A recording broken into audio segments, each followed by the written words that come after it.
Assalamualaikum students. Today we are going to start our new topic which is about ratio. Page number is 118. Okay, what is a ratio? A ratio is a relationship between two or more values.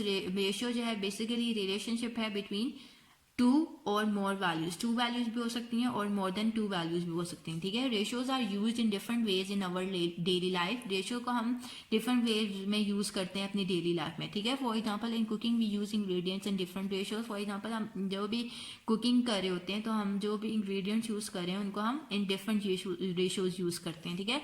If half cup of water of sugar is needed for 4 cups of water then 1 cup of sugar will be needed in 8 cups of water. ठीक है. अगर 4 cups of water के लिए half cup of sugar मतलब required है, so 8 cups of water के लिए कितनी शुगर रिक्वायर्ड होगी? 1 कप ऑफ शुगर. मतलब बोथ क्वांटिटीज क्या होगी? Double. Both the quantities have been double. A ratio compares the value. Ratio जो है बेसिकली कंपैरिजन है बिटवीन टू और मोर वैल्यूज. ठीक है. अब वो वैल्यूज जो है सेम होना लाजमी है. ठीक है. सिमिलर वैल्यूज होनी चाहिए. ठीक है. अब for example chair and table की एग्जाम्पल ले लेते हैं. ठीक है. अब मैं एक चेयर का वेट एंड दूसरी टेबल जो भी टेबल है उसका लेंथ नहीं ले सकती. ठीक है. या दो चेयर्स की एग्जांपल ले लो, एक का वेट ले रही हूँ एक की लेंथ ले रही हूँ, तो इट्स नॉट पॉसिबल कि मैं इनकी वैल्यूज को कंपेयर कर सकूँ. ठीक है. अगर मैं एक चेयर की लेंथ ले रही हूँ तो दूसरी चेयर की भी लेंथ लेना लाजमी है. ठीक है. सो बेसिकली जो है रेशियो कंपैरिजन है between the same quantities, similar quantities. ठीक है. It tells how much of one thing as compare to the other thing. Ratio can be represented in different ways. ठीक है. For suppose we have to show the ratio of 1 cup to 8 cups, we can use the following ways. अब आपने ratio लेनी है 1 cup की to 8 cups. ठीक है. तो 1 कप की रेशियो 8 कप्स के साथ आप कैसे रिप्रेजेंट करोगे? 1:8. ठीक है. Use the symbol this for the ratio. ठीक है. और इसको हम पढ़ेंगे क्या? ये स्टेटमेंट की फॉर्म में इसको कैसे लिख सकते हैं? 1:8. और एज अ फ्रैक्शन हम इसको कैसे लिखेंगे? 1/8. मतलब आप रेशियो को इन अ फ्रैक्शन की फॉर्म में भी लिख सकते हो. ठीक है. So 1:8 can also be written as, अगर हम बोथ साइड पे 2 को मल्टीप्लाई कर दूं, 1 के साथ भी 2 को मल्टीप्लाई किया, 8 के साथ भी 2 को मल्टीप्लाई किया, तो मेरे पास 2:16 आंसर आ रहा है. सिर्फ इट कैन रिटन एज, अब A/B is equal to C/D है. ठीक है. आपके पास 2 रेशियोज गिवन है. अगर आपके पास 2 रेशियोज गिवन हो, मतलब गिवन है और इक्वल है, तो आप इनको लिख सकते हो A/B is equal to C/D की फॉर्म में. ठीक है. अब अगर मेरे पास 2 रेशियोज इक्वल हैं, that is if A/B is equal to C/D then A, B, C, D are in proportion. जब आपके पास 2 रेशियोज इक्वल आ जाती हैं, सो जो आपके पास जो क्वांटिटीज हैं वो क्या होंगी? इन प्रोपोर्शनल. ठीक है. फॉर एग्जांपल अगर 1/4 इज इक्वल टू 8/32 है, then 1, 4, 8 and 32 are in proportion. ठीक है. When 2 ratios are equal their cross product is also equal. अब 2 रेशियोज जब इक्वल होंगी ना तो उनका क्रॉस प्रोडक्ट भी होगा, जो होगा वो भी इक्वल होगा. For example A/B is equal to C/D थे. ठीक है. दोनों रेशियोज इक्वल थी तो इनका जो क्रॉस प्रोडक्ट होगा वो भी इक्वल होगा. So A×D is equal to B×C. So इनका क्रॉस प्रोडक्ट भी इक्वल होगा. For example 4:5 is equal to 12:15. दोनों रेशियोज इक्वल हैं. आपने इनको फ्रैक्शन की फॉर्म में कन्वर्ट किया. 4/5 is equal to 12/15. Cross product लिया 4×15 इज इक्वल टू 5×12. ठीक है. सो आपके पास दोनों का आंसर क्या आ रहा है? 60. सो आपने क्या देख लिया कि जब आपके पास रेशियोज इक्वल होती हैं तो उनका क्रॉस प्रोडक्ट भी क्या होता है? इक्वल होता है. ठीक है. Now next page 119. यहाँ पे आपके पास कुछ पॉइंट्स गिवन है.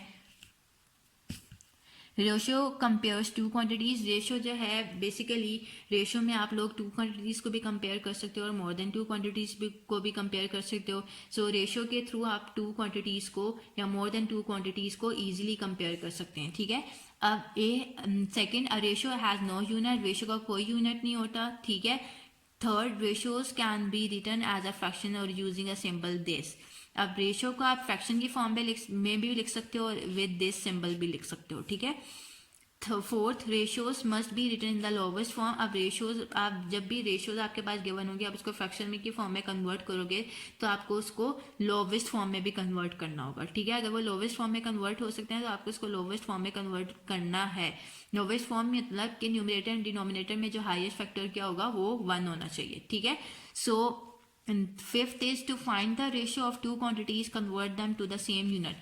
वही बात कि ऑब्वियसली जो है रेशियो में हम टू सिमिलर क्वांटिटीज़ को ही कंपेयर कर सकते हैं ना, ठीक है। सो अगर मेरे पास दो क्वांटिटीज़ ऐसी गिवन है जिनका सेम यूनिट नहीं है, तो मुझे उनके यूनिट्स को सेम करना लाजमी है, तभी देन उसके बाद ही मैं जो है उनको रेशियो की फॉर्म में लिख सकती हूँ, ठीक है।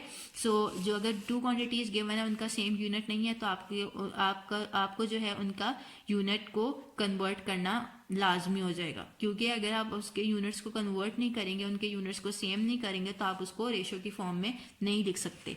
Next is proportion. When two ratios are equal the numbers are said to be in proportional. वही जो अभी पीछे हम लोगों ने पढ़ा कि जब टू रेशियोज के पास इक्वल आ जाती हैं, सो जो नंबर्स होते हैं वो हम क्या कहेंगे, so those numbers will be are said to be in proportional, ठीक है। Next is direct proportion.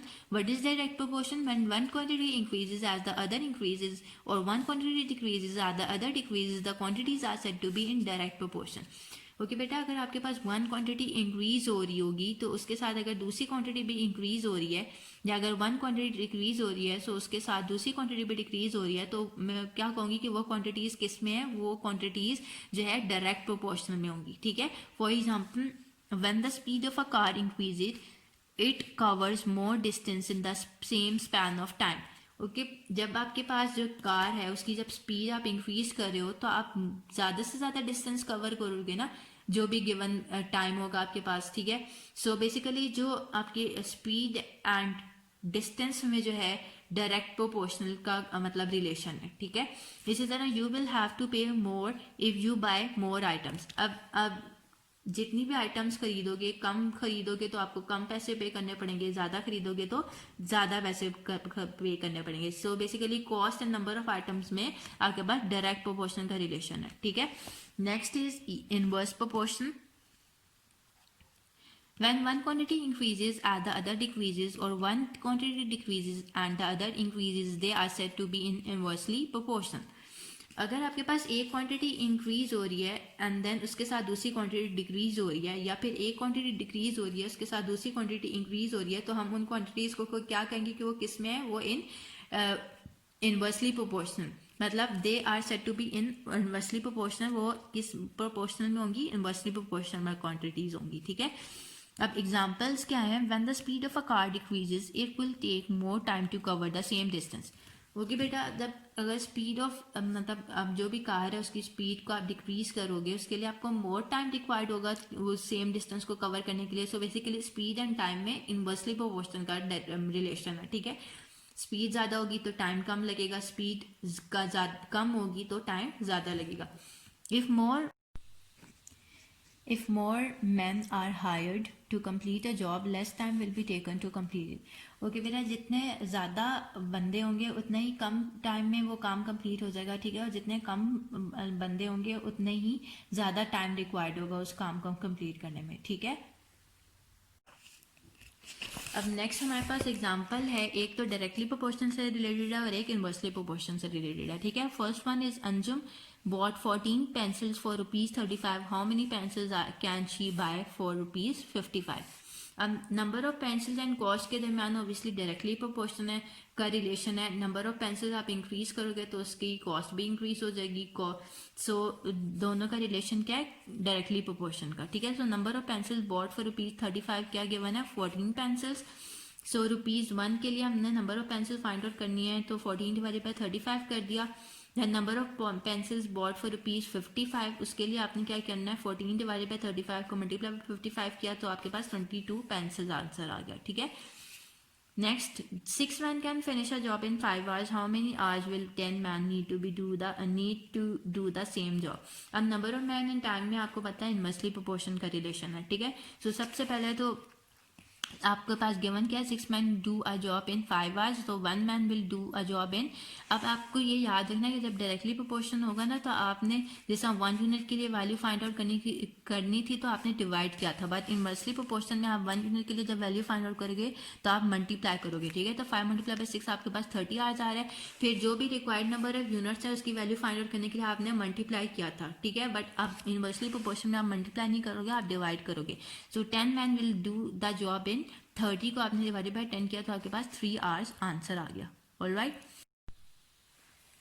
Exercise 6B, question number 1, fill in the blanks. Number 1, the quantity of food and the number of people are dash proportion to each other. Obviously जब number of people को increase करोगे तो आपको quantity of food को भी increase करना पड़ेगा, ठीक है. So both the quantities are directly proportion to each other, ठीक है. तो आपने blank में क्या लिखना है, directly. B, when one quantity increases and the other decreases, they are said to be dash proportional.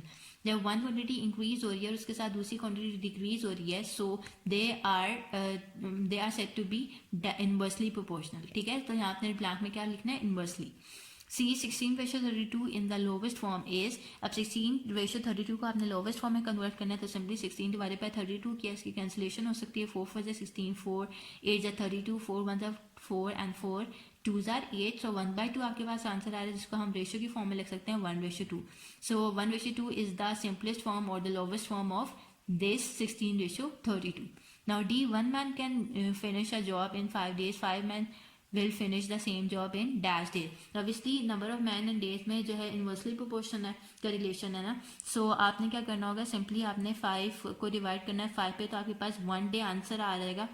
Obviously आपने जब एग्जाम्पल की थी ना जो ऊपर, आपने इनवर्सली प्रोपोर्शन के जो भी required number of units find out करने के लिए आपने डिवाइड ही किया था उसको, ठीक है. तो इसलिए हमने 5 को 5 पे डिवाइड किया जो भी रिक्वायर्ड नंबर ऑफ यूनिट्स हैं.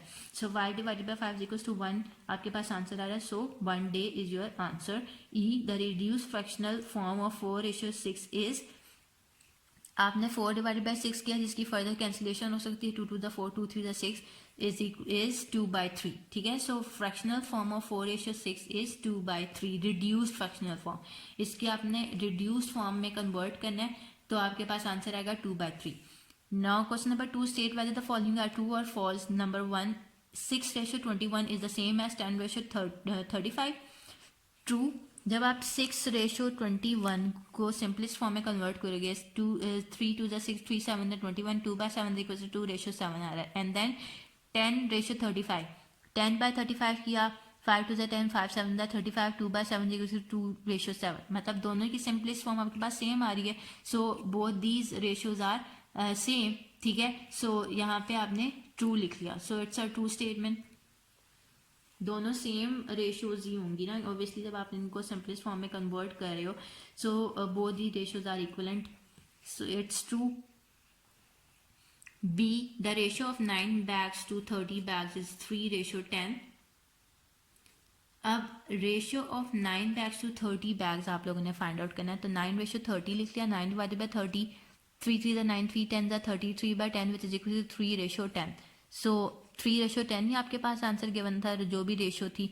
सो it's true. Ratio can not be equals to 1. False. Ratio equal हो सकती है 1 के. D, the ratio of 120 centimeter to 1 meter is 1 to 120:1. It's false. Obviously 1 metre में 100 सेंटीमीटर्स होते हैं. तो आपने दोनों को सेम यूनिट्स में कन्वर्ट करना है. ये तो सेंटीमीटर में, इसको सेंटीमीटर में कन्वर्ट करने के लिए आपने 1 मीटर्स में आपको पता है कि 100 सेंटीमीटर्स होते हैं, ठीक है. तो यहाँ पे 100 सेंटीमीटर्स आपके पास आंसर आएगा इन सेंटीमीटर्स, ठीक है. सो आपने 120 रेशियो 100 सेंटीमीटर्स ही लेना होगा ना. So it's false. 120:1 लिखा हुआ है. 4.8:1.2 in its simplest form is 4:1. 4.8 divided by 1:1.2 किया मैंने, ठीक है. ऑब्वियसली रेशियो में तो हम इनको फ्रैक्शन की फॉर्म में लिख सकते हैं. यहाँ से डेसिमल पॉइंट रिमूव किया तो डिनोमिनेटर में 10 आ गया. यहाँ से डेसिमल पॉइंट रिमूव किया तो न्यूमरेटर में 10 आ गया, ठीक है. ये 10 इस 10 से कैंसिल आउट हो गया. देन 48 डिवाइडेड बाय 12 है जिसको आप फर्दर कैंसिल कर सकते हो, ठीक है. 4 3 12, 4 1 4, 4 2 12, 4 1 4, 4 2 8, ठीक है. Then 3 1 3, 3 4 12. So 4/1 is equal to 4:1, ठीक है. 4:1 आंसर आ रहा है जो कि आपके पास गिवन था, ठीक है. सो इट्स ट्रू. इस रेशियो की सिंपलेस्ट फॉर्म हमारे पास 4:1 ही आ रही है. सो it's a true statement. Now question number 3 is select the correct answer from the given options. A, if a man can complete a job in 100 days, how long will 10 men take to complete the same job? अब obviously ये inversely proportional है, ठीक है. तो आपने क्या करना है, 100 को जो है 10 पे डिवाइड करना है तो आपके पास 10 डेज आंसर आएगा, ठीक है. आपके पास 10 डेज आंसर आ रहा है. सो it's a correct answer. B. Sarah can paint a picture in 2 days. How long will she take to paint 25 pictures? Obviously मतलब जितने days होंगे उतनी ज़्यादा वो pictures paint कर सकेगी, ठीक है. तो इन days and जो भी pictures हैं उनके दरमियान डायरेक्टली प्रोपोर्शन का रिलेशन है, ठीक है. आपने क्या किया, डायरेक्टली प्रोपोर्शन का रेशियो है तो 25 को 2 के साथ आपने मल्टीप्लाई करना है तो आपके पास 50 डेज आएगा answer. So this is the correct answer. C 15 labours can build up wall in 80 days. How long will 12 laborers take to build the same wall? ठीक है. अब इनवर्सली प्रोपोर्शन के दरमियान रिलेशन है तो आपने क्या करना है, सबसे पहले तो 15 लेबर्स के लिए आपने आपके पास कितने डेज रिक्वायर्ड है, मतलब गिवन है 80 डेज, ठीक है. तो 1 लेबर के लिए आपके पास क्या मतलब नंबर ऑफ डेज आएंगे, 80 मल्टीप्लाई पे 15 करना पड़ेगा. ऑब्वियसली इनवर्सली प्रोपोर्शन है तो आप 1 यूनिट के लिए जो भी वैल्यू फाइंड आउट करते हो उसके लिए आपको मल्टीप्लाई करना होता है, ठीक है. तो 1200 डेज आंसर आ गया. 12 लेबर्स के लिए आपने क्या करना है, 1200 डिवाइडेड बाई 12 आपने करना है तो आपके पास आंसर क्या आएगा, 100 डेज. जो भी रिक्वायर्ड नंबर ऑफ यूनिट्स हैं उनका उसकी जो भी वैल्यू हमने फाइंड आउट करनी है उसके लिए आप डिवाइड करते हो इन इनवर्सली प्रोपोर्शन तो आपके पास 100 डेज आंसर आ रहा है. सो this is your correct answer, ठीक है. 100 डेज आपके पास आंसर आ रहा था. सो this is your correct answer, 100 days. D what is the other form of other way of writing 7/15? आप 7/15 को ऑब्वियसली फ्रैक्शन की फॉर्म में लिख सकते हो. सो this is the correct answer, 7/15. There are 9 notebooks and 4 pens on the table. The ratio between notebooks and pens can be expressed as. आपने notebooks and 4 pens के दरमियान रेशो मतलब इनको as a form of ratio express करना है, ठीक है. सो आपने 9, आपका आंसर क्या आएगा, 9/4. So this is your required answer और this is your correct answer, ठीक है. Now question number 4, simplify each of the following ratios. आपके पास यहाँ पे रेशियोज गिवन है, आपने इसको सिंप्लीफाई करना है. इसका पार्ट भी हम लोग करते हैं. 2.5/6 आपने इसको फ्रैक्शन की फॉर्म में कन्वर्ट किया, ठीक है. यहाँ से डेसिमल पॉइंट रिमूव किया, नीचे क्या आ गया 10. देन आपने क्या कैंसिलेशन कर लेनी है, 5 5 25, 5 2 10, 5 डिवाइडेड बाय 6 मल्टीप्लाई बाय 2 12, ठीक है. तो 5/12 आपके पास आंसर आ रहा है. ऑब्वियसली ये फर्दर सिंप्लीफाई नहीं हो सकता. सो 5/12 इज योर आंसर. आपके पास ये रेशियो गिवन है, आपने इसको फर्दर सिंप्लीफाई करना है, ठीक है. एंड इसका डी पार्ट क्या गिवन है, 2 वीक्स रेशियो 10 डेज. ऑब्वियसली आपके पास ये सेम यूनिट्स में तो नहीं रेशियोज गिवन है, आपने इसको सेम यूनिट्स में कन्वर्ट करना है. 1 वीक में 7 डेज होते हैं तो 2 वीक्स में कितने डेज होंगे, 2 multiply by 7 equals to 14 days. अब आप 14 डेज की रेशियो लिख सकते हो ना 10 डेज के साथ. तो आपने 14 डिवाइडेड बाय 10 कर लिया, ठीक है. अब इसकी कैंसिलेशन हो जाएगी, 2 7 14, 2 5 10, 7/5 इक्वल्स टू 7/5. सो आपने आपके पास जो भी रेशियोज गिवन है उनका जो है सेम यूनिट में होना लाजमी है, ठीक है. तो आपने इसको सेम यूनिट्स में कन्वर्ट कर लिया. देन आप 14 की जो रेशियो ले ली 10 के साथ तो आपके पास 7/5 आंसर आ रहा है आफ्टर सिंप्लीफिकेशन, ठीक है. One day is ratio 14 hours, ठीक है. अब ऑब्वियसली ये डे है एंड आवर्स के दरमियान आपके पास रेशियो के बना, तो आप इस डे को जो है आवर्स में कन्वर्ट कर लोगे. 1 डे में 24 आवर्स होते हैं तो 24 आवर्स का 14 आवर्स के साथ मैंने रेशियो ले ली. 24 divide by 14 is equals to 2 7 14, 2 1 2, 2 4, 2 12/7 is equals to 12/7. So this is your answer. G is 1.5 kilometre equals to 500 metres, ठीक है. अब किलोमीटर्स एक तो आपके पास वैल्यू किलोमीटर्स में गिवन है, एक मीटर्स में, ठीक है. या तो आप दोनों को किलोमीटर्स में कन्वर्ट कर लो या दोनों को मीटर्स में कन्वर्ट कर लो. हम मीटर्स में कन्वर्ट कर लें. 1 किलोमीटर्स में 1000 मीटर्स होते हैं तो आपने सिंपली 1.5 को मल्टीप्लाई बाय किया 1000 ताकि ये कन्वर्ट हो जाए इन मीटर्स. यहाँ से पॉइंट रिमूव किया, नीचे आ गया 10 multiply by 1000, this 0 will be cancel out with this 0. 15 multiply by 100 equals to 1500 metres, ठीक है. तो 1.5 किलोमीटर्स कितने मीटर्स के इक्वल है, 1500 मीटर्स. तो 1500 मीटर्स की मैंने रेशियो लेनी है 500 मीटर्स के साथ, ठीक है. लेट्स रेशियो 500 मीटर्स के साथ 1500 डिवाइडेड बाय 500 इक्वल्स टू ये 2 जीरोज इन 2 जीरोज के साथ कैंसिल आउट हो गया. 5 1 5 5 3 15, 3/1 is equals to 3/1. So this is your answer. Next is H. 300 gram equals 2.1 kg, ठीक है. तो आपने या तो दोनों को ग्राम में कन्वर्ट कर लो या दोनों को केजीज में कन्वर्ट कर लो. मैं इन दोनों को ग्राम में कन्वर्ट कर रही हूँ, ठीक है. ये तो ऑलरेडी ग्राम्स में, इसको ग्राम में कन्वर्ट करने के लिए आपने सिंपली इसको 1000 से मल्टीप्लाई करना है। ऑब्वियसली 1 kg में 1000 ग्राम्स होते हैं, 2.1 kg को ग्राम में कन्वर्ट करने के लिए you have to multiply it with 1000, ठीक है। 2.1 को 1000 के साथ मल्टीप्लाई किया, दिस विद डेसिमल पॉइंट, आपने ये वाला डेसिमल पॉइंट रिमूव किया तो आपके पास क्या है, नीचे डिनोमिनेटर में 10 multiply by 1000, this zero will be cancel over this zero, 21 multiply by 100 equal to 2100 grams, ठीक है। देन 300 ग्राम्स की आप रेशियो देख सकते हो इजिली। 2.1 kg को जो आपने 2100 ग्राम से कन्वर्ट किया था तो आपने 300 ग्राम की रेशियो लेनी है 2100 ग्राम्स के साथ, ठीक है। यहाँ पे रेशियो है 2100 ग्राम्स के साथ, ठीक है। तो आपने 300 ग्राम्स रेशियो टू 2100 ग्राम्स लिख लिया, 300 डिवाइडेड बाय 2100, जीरो, ये दो जीरोज जो है इन दो जीरोज के साथ कैंसिल आउट हो गए, 3 1 जा 3, 3 7 जा 21, तो 1/7 equals to 1/7। So this is your answer. इसके जो आपके पार्ट्स हैं जो आपने होमवर्क में करना है वो हैं part A, C and F.